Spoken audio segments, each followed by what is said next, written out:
Ocasio-Cortez just torched Fox News for mocking her for not being able to afford DC apartment.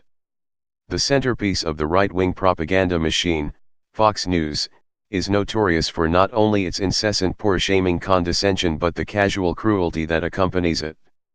Their latest target is our nation's youngest ever elected Congresswoman, Alexandria Ocasio-Cortez, who recently admitted that she can't afford an apartment in Washington since she quit her bartending job to run for Congress and won't begin drawing a congressional salary until she's sworn in this January.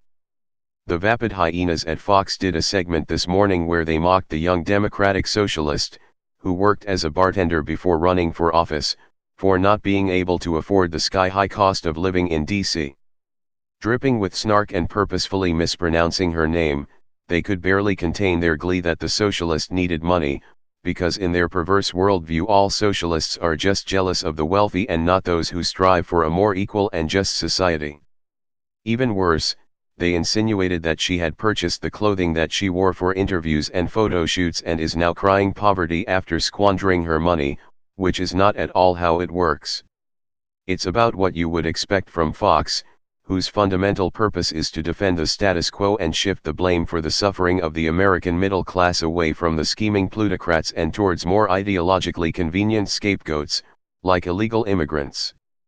But Ocasio-Cortez wasn't about to let them get away with their rude dismissal of the very real woes that millions of Americans struggle with every day, taking to Twitter to call them out and set the record straight in a series of defiant tweets.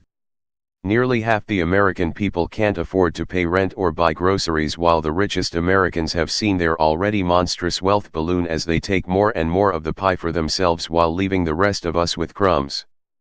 That's why we need leaders like Ocasio-Cortez, young people who actually know what matters to everyday Americans and who actually have their interests at heart.